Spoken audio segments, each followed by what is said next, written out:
quelques manuels de savoir-vivre pour les enfants. Bonjour, je suis Anne Nagas, la fondatrice d'Apprendre les bonnes manières. Aujourd'hui, c'est une vidéo consacrée aux manuels de savoir-vivre pour les enfants. Alors, son manuel, je ne pense pas que le mot convienne, mais en tout cas des livres qui enseignent la politesse aux enfants. Je ne vais pas les détailler très précisément, je vais juste vous les montrer et faire quelques petits commentaires. Ce qui est étonnant, vous allez voir, c'est les dates de publication. Et on peut lire l'évolution pas tant des bonnes manières, mais de ce qui semble important aux éditeurs de transmettre aux enfants en fonction de l'année, des époques. Ok, on a un petit... Alors, oui, pardon. Toutes les références, je les mettrai juste en dessous de la vidéo. D'accord? Et cette vidéo, donc sur YouTube, dans la légende d'en bas, sur le blog, juste en dessous de la vidéo.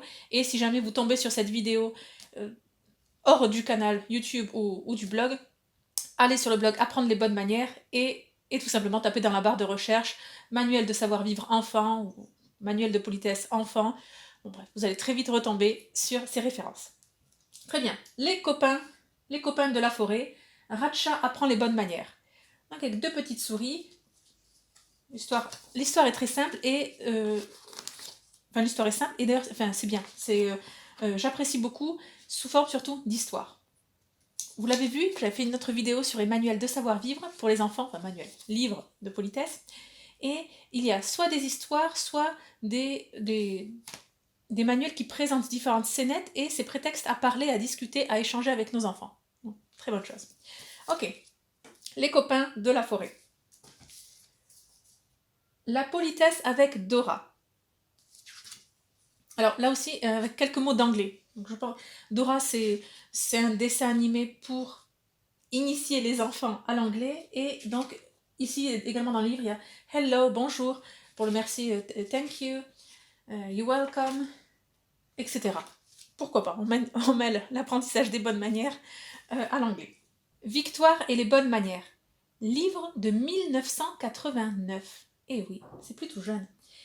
Vous le voyez sûrement, déjà par rapport aux illustrations, on est sur des enfants très...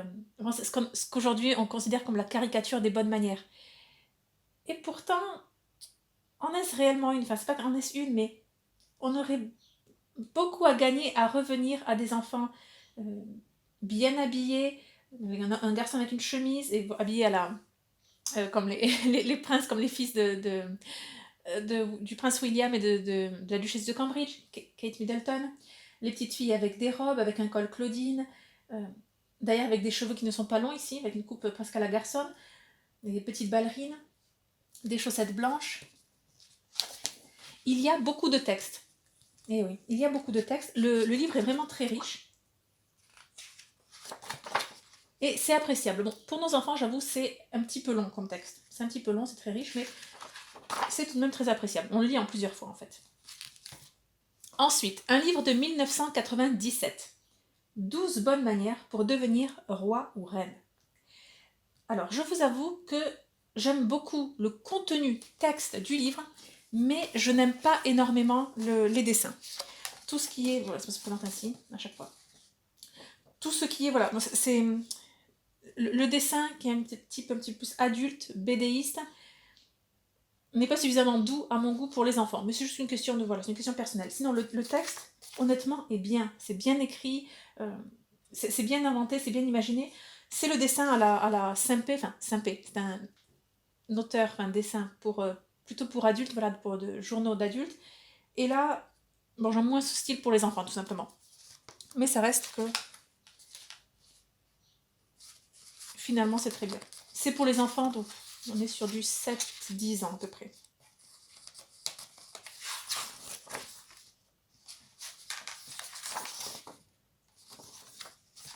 Voilà. Le suivant. Manuel des bonnes manières pour les filles et les garçons. Le livre date de 2009 en italien et il a été traduit et publié en France en 2013. Et regardez, juste petite subtilité, manuel des bonnes manières pour les filles et les garçons. Il n'y a plus vraiment dans les manuels français et modernes pour les enfants, mais on ne distingue plus tellement les filles et les garçons. Donc là, petite particularité. Ensuite, bon voilà, donc c'est sous forme de... C'est pas une histoire, c'est des petits dessins, des scénettes, et on explique quelque chose à côté. C'est pas inintéressant. Dans ce livre-là, on voit... Enfin, j'ai presque envie de voir, on voit, je dis pas l'empreinte italienne, c'est pas cela, mais l'empreinte non française. Des petites situations de la vie quotidienne avec les fratries, les enfants, qu'il n'y a pas forcément en France. Donc on ne met pas l'accent en France sur les mêmes questions. Encore une fois, c'est on est sur du 7, 10, 11 ans à peu près. À présent, La politesse à petits pas, un livre de 1998.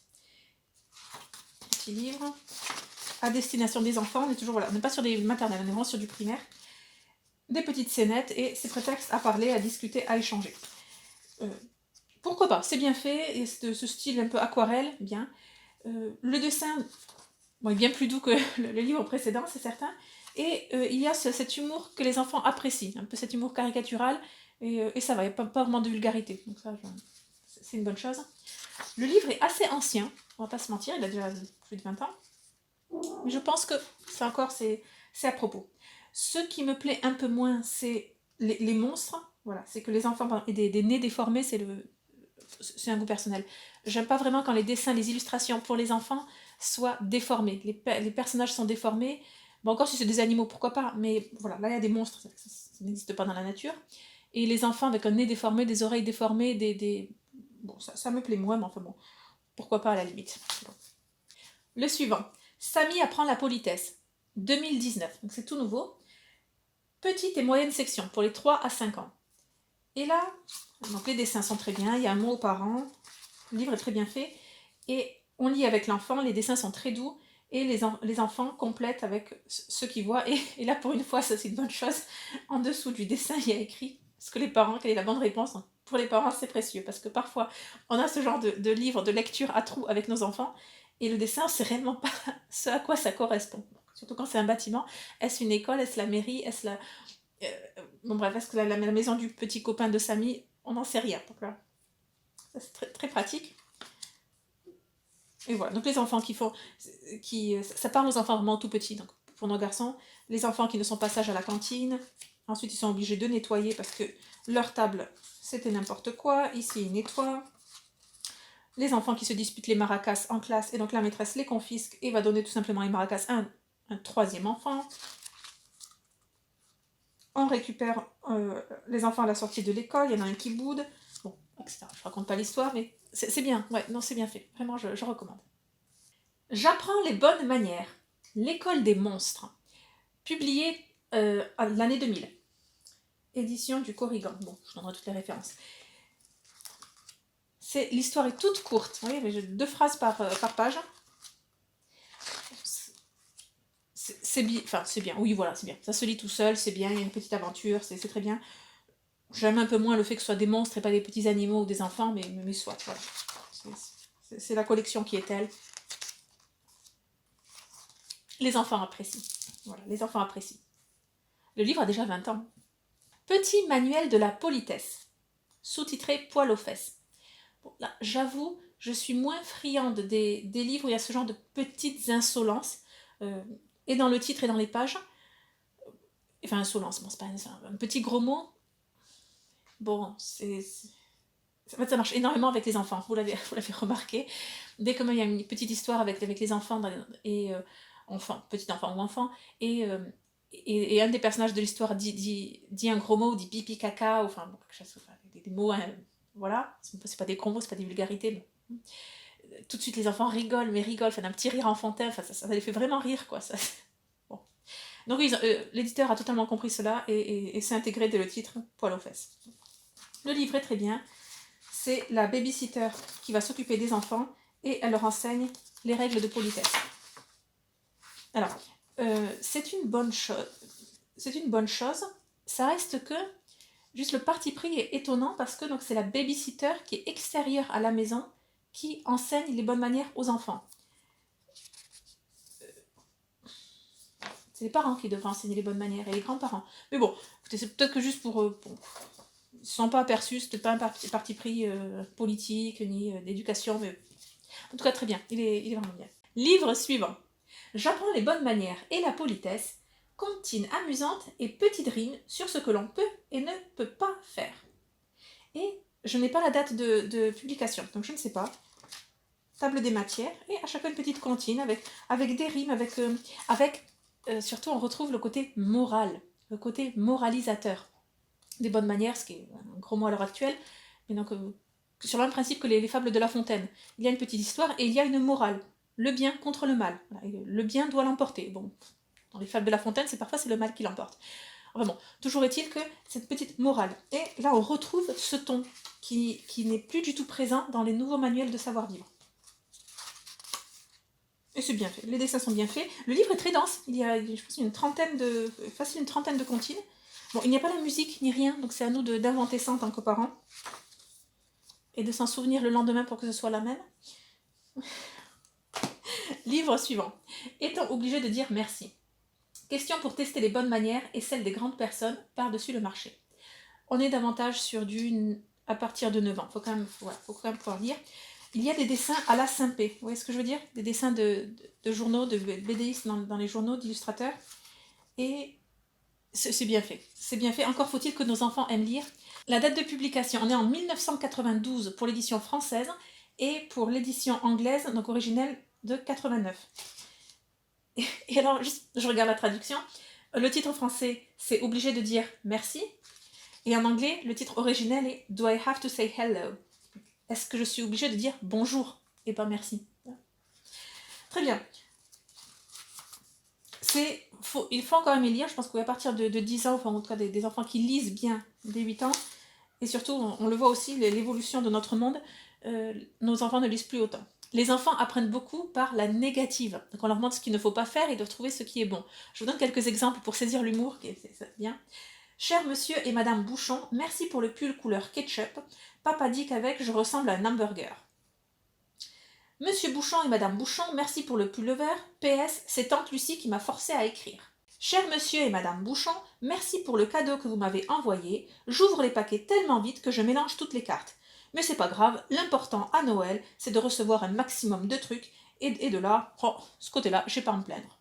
Cher monsieur et madame Bouchon, j'ai été vraiment très gâtée pour Noël. J'ai eu une Barbie Magic Dance, un déguisement de Madonna, des charentaises brodées et des disques laser, un Walkman, un aquarium à fourmis et un orgue électronique. Donc c'est pas grave si vous m'avez envoyé un pull lit de vin. Bon, c'est bien fait, c'est drôle. Dernier livre, 1985. Donc, je veux dire, avant ma naissance. Les bonnes manières, le guide Disney. C'est super. Ça, c'est vraiment le livre que moi, je lisais quand j'étais petite. Enfin, pas cet exemplaire-là, mais en tout cas de la collection Disney. Génial. Il y a énormément de textes pour des enfants à partir de 8 ans, je dirais même plus, 10 ans et plus. Encore faut-il, voilà, vraiment qu'ils lisent. Et alors voilà, dedans, à chaque chapitre, il y a des tests. Des tests, vous avez une question et puis vous avez trois réponses à choisir. Et c'est des tests de personnalité, de psychologie, etc. À la fin, on additionne les ronds, les carrés, les triangles, les étoiles, et puis on regarde nos résultats. J'aimais énormément faire ce genre de tests quand j'étais plus jeune, quand j'étais enfant. Et maintenant, en fait, je vois, il n'y en a plus beaucoup. Alors, je ne sais pas pourquoi. Est-ce que la mode est passée? Ou est-ce qu'il y a ce côté, c'est une évaluation, c'est un test de personnalité, et tout ça par rapport à la nouvelle pédagogie, ce n'est pas bien, c'est... Alors honnêtement, je vous assure, j'aimais beaucoup et je pense que ça m'a beaucoup aidé, j'en ai fait des centaines quand j'étais petite, ça m'a aidé à me construire, à savoir qui je suis, à être confrontée à un choix purement hypothétique, parce que c'est sur le papier, et à choisir est-ce que je préfère ça ou ça, dans telle situation est-ce que j'agirais comme ça ou comme ça, bon. Et alors non, maintenant, je sais pas, est-ce que c'est plus à la mode pour des questions pédagogiques ou parce qu'il y a ce côté justement, il faut pas mettre les gens dans des cases, enfin bon, comment progresser, avancer et se construire si on n'aime pas dans les cases. Je vous lis un test juste pour que vous ayez cet aperçu. Bon, là, c'est pas un choix multiple, mais il faut juste répondre oui ou non. Entourez les chiffres si au moins 3 fois dans votre vie, vous avez fait ce qui suit. Réfléchissez bien avant de répondre. 1. Vous avez déjà dit un mensonge. 2. Vous avez cassé un objet précieux. 3. Vous avez joué au lieu de travailler. 4. Vous avez dit un gros mot énorme. 5. Vous avez insulté vos parents. 6. Vous avez volé de l'argent. 7. Vous avez rendu à votre père la gifle qu'il vous a donnée. 8. Vous avez refusé de rendre service. 9. Vous n'avez pas mangé ce qui était dans votre assiette. 10. Vous vous êtes battu avec votre frère ou votre sœur. 11. Vous avez fait un caprice épouvantable. 12. Vous avez fait accuser un innocent. 13. Vous n'avez pas remercié pour un cadeau qu'on vous a offert. 14. Vous avez refusé de ranger votre chambre. 15. Vous avez trahi un secret familial. Rien qu'à travers cette liste, vous voyez les bonnes manières qui se profilent, ce qu'il faut faire, ce qu'il ne faut pas faire, et ce qu'on attend d'un enfant de 10 ans à peu près. Voilà. À vous de vous situer, puis si vous avez plus de 10 ans en regardant cette vidéo et que vous avez coché, entouré certaines réponses dans votre tête, je dis retour aux bases. J'espère que cette vidéo vous a plu. Pour ceux d'entre vous qui souhaitent en savoir plus sur la transmission des règles d'étiquette aux enfants, le programme suivant pourrait vous intéresser. Il s'intitule « Enfants et politesse, un apprentissage exigeant, impératif et oublié qui ouvre toutes les portes ». Toutes les informations se trouvent en dessous de la vidéo. Vous suivez le lien et vous aurez un descriptif précis du programme. C'est un programme à destination des parents d'enfants maternels et primaires, des parents qui ont déjà pleinement conscience de l'importance du savoir-vivre dans notre monde et de l'importance de transmettre ces valeurs et ces règles de politesse aux enfants dans le but de les éduquer et de les préparer au monde actuel. Bien, j'espère que cela vous plaira. On se dit à très bientôt et surtout, n'oubliez pas, la bienséance fait la différence.